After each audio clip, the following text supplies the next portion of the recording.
The live TV, सच सबसे आगे। नमस्कार, मैं हूं Iqbal Parvez. The live TV में आपका स्वागत है।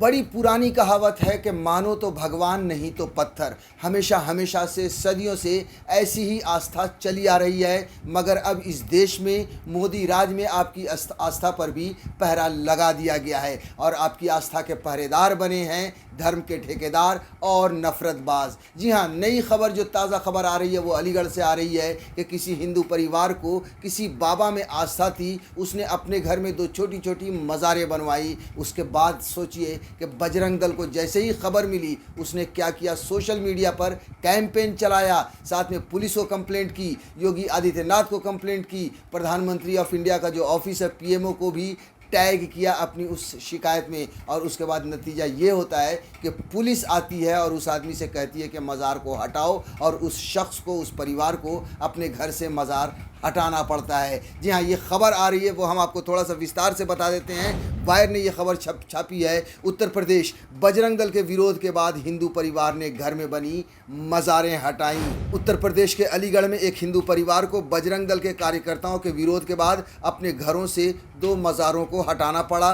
टाइम्स ऑफ इंडिया की रिपोर्ट के मुताबिक बजरंग दल के कार्यकर्ताओं ने हिंदुओं के धर्मांतरण की साजिश रचने का आरोप लगाकर सोशल मीडिया कैंपेन शुरू किया था। यहाँ साथियों, ये देखिए, कहीं पर भी ऐसी कुछ भी बात आती है, इमीडिएटली जो है सो साजिश की बात सामने आ जाती है। अब इस परिवार को बाबा में आस्था थी, उसने क्या किया, घर में मज़ार बनवाया और उसे नाम क्या दे दिया गया कि हिंदुओं को मुसलमान बनाने की साजिश चल रही थी, और इस बिना पर उसको मज़ार को हटवा दिया गया। साथियों, आप देखिए कि जयपाल सिंह और 7 लोगों के, उनके परिवार द्वारा उनके घर में सीमेंट से निर्मित 2 छोटी छोटी मज़ारें बनाई गई थी, जो जलेसर के पीर बाबा को समर्पित थी। जी हाँ, जलेसर पे जो पीर बाबा थे उनमें उनकी आस्था थी। दिहाड़ी मजदूर के तौर पर काम करने वाले जयपाल ने इस अखबार को बताया, हमें पीर बाबा में हमारा गहरा विश्वास है, इसलिए हमने साल भर पहले इन मज़ारों को बनाया था। हमने कुछ गलत नहीं किया, हमने किसी की ज़मीन पर कब्ज़ा नहीं किया, लेकिन पुलिस ने हमें इन्हें हटाने को कहा। उनका कहना है कि इससे सांप्रदायिक तनाव हो सकता है। मैं छोटा मोटा आदमी हूँ, किसी से लड़ाई नहीं कर सकता। अब सोचिए कि किस तरह से पुलिस भी जो है सो उसकी रक्षा नहीं करती, जबकि हमारे देश का संविधान कहता है कि आप किसी भी धर्म को मान सकते हैं, आप किसी भी चीज़ में आस्था रख सकते हैं। मगर ये नफरतबाज, ये जो बजरंग दल जैसे लोग हैं, या फिर करनी सेना जैसे लोग हैं, या फिर हिंदू युवा वाहिनी जैसे लोग हैं, इन्हें कहीं भी मौका मिलना चाहिए हिंदू मुसलमान करने का। और ये परिवार कम पढ़ा लिखा है, इसलिए इन्हें मुसलमान बनाने की साजिश रची जा रही थी। देखिए, पुलिस ने भी स्वीकार किया है कि उन्हें इस मामले पर बजरंग दल से शिकायत मिली है, और उन्होंने बुधवार को सिंह के घर का दौरा किया था। जलेसर के चौकी प्रभारी अनुज कुमार ने कहा, हमने सिर्फ सिंह को सलाह दी, मज़ार हटाने का फैसला उनका था। जी हाँ, वैसे गरीब आदमी है वो तो डर से हटाएगा ही, और ये कह रहे हैं हमने सलाह दी। साथियों, हम सब जानते हैं कि उत्तर प्रदेश की पुलिस किस तरह से सलाह देती है। साथियों, 2014 के चुनाव के बाद जब भारतीय जनता पार्टी सत्ता में आई, नरेंद्र मोदी देश के प्रधानमंत्री बने,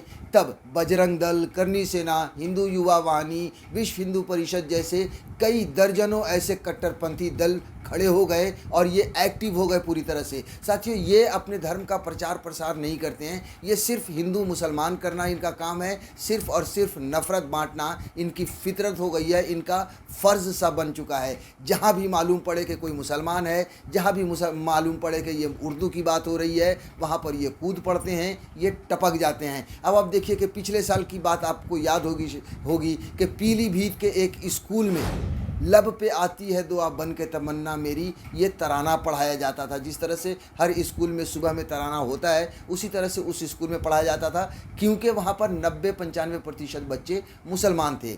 ये बात विश्व हिंदू परिषद को बहुत बुरी लगी और उन्होंने उसके खिलाफ एक तरह से अभियान चलाया। साथियों, जी हाँ, और अभियान जब चलाया तो ऐसा चलाया कि उसके टीचर जो थे फुरकान अली, उनको सस्पेंड तक कर दिया गया था। वो अलग बात है कि बाद में फिर से उनकी नौकरी वापस मिली, लेकिन आप देखिए नफ़रत की बात कि विश्व हिंदू परिषद ने क्या क्या तर्क दिया था कि यहाँ पर कभी भी यहाँ पर कभी भी राष्ट्रीय गान नहीं हुआ है आज तक, लेकिन लब पे आती है दुआ पढ़ाया जाता है। यहाँ पर क्या मदरसे वाला तराना पढ़ाया जाता है। यहाँ पर और क्या उर्दू में कुछ ऐसी चीज़ें पढ़ाई जाती हैं जो तंत्र मंत्र के काम आता है, हिंदुओं को भड़काने के काम आता है।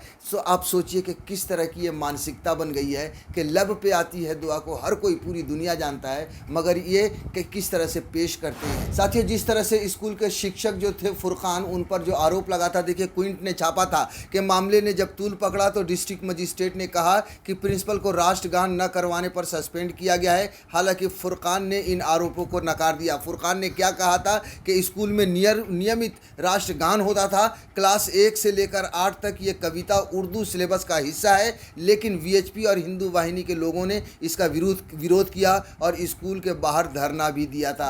आप सोचिए कि एक उर्दू कविता के लिए इतना बड़ा बवाल मचा देते हैं ये कट्टरपंथी लोग और ये नफरतबाज लोग, और इस तरह से फिर कार्रवाई होती है। साथियों 2014 के बाद इस देश में हर चीज़ को बांटा गया है, इंसानों को बांटा गया है, धर्म को बांटा गया है, आस्था को बांटा गया है, भाषाओं को भी बांटा गया है। अब आप देखिए कि हिंदी हो या फिर संस्कृत हो, इसे मान लिया गया है कि ये सिर्फ हिंदुओं की भाषा है। अगर उर्दू का जिक्र होता है, अरबी का जिक्र होता है, तो इसे मान लिया जाता है कि ये सिर्फ मुसलमानों की भाषा है। आपको याद होगा 2019 का वो किस्सा।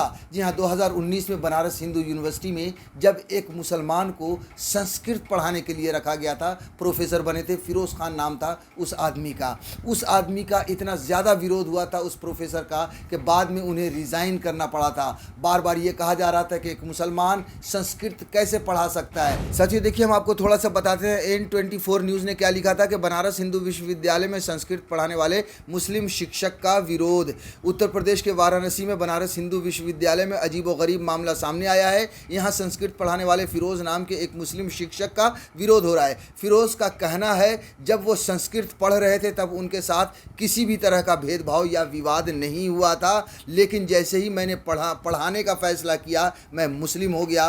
बता दें कि साल 2018 में जयपुर के संस्थान से PhD की, जहाँ वो संस्कृत पढ़ने वाले अकेले छात्र थे। आप सोचिए कि अकेले छात्र थे। ये भाषा कहते हैं कि हमारी भाषा है संस्कृत, लेकिन वहाँ कोई और हिंदू पढ़ने वाला भी नहीं था। फिरोज़ अकेले उस संस्था में पढ़ने वाले छात्र थे। पिछले हफ्ते बनारस हिंदू विश्वविद्यालय के कुछ छात्रों ने कुलपति के निवास के पास फिरोज़ नियुक्ति रद्द करने को लेकर धरना भी दिया था। तो ये उस समय की ये खबर है कि किस तरह से धरना दिया जा रहा था और लगातार विरोध प्रदर्शन हुआ था, और इतना ज़्यादा विरोध हुआ था कि फिरोज़ खान को बाद में रिज़ाइन करना पड़ा था, वो जॉब छोड़नी पड़ी थी। साथियों, इस देश में बहुत सारी ऐसी यूनिवर्सिटीज़ हैं जहां पर संस्कृत पढ़ाने वाले मुसलमान मिल जाएंगे, उर्दू पढ़ाने वाले हिंदू मिल जाएंगे, मगर ये 2014 के बाद हालात इस तरह से बदले हैं। आपको बता दें कि जब फिरोज़ खान का विरोध हो रहा था तब वहाँ पर संस्कृत पढ़ाने वाले मुसलमान, उर्दू पढ़ाने वाले हिंदू प्रोफेसर ने कहा शिक्षा में धर्म की जगह नहीं। जी हाँ, जो उर्दू पढ़ाने वाले हिंदू थे उन्होंने कहा था ये बात कि शिक्षा में धर्म की कोई जगह नहीं होनी चाहिए। साथियों, लेकिन ये सब कहने की बातें सी रह चुकी हैं। 2014 के बाद हालात ऐसे बदले हैं कि हर चीज़ में बंटवारा हो चुका है, हर चीज़ में नफरत डाल दी गई है। द लाइव टीवी, सच सबसे आगे।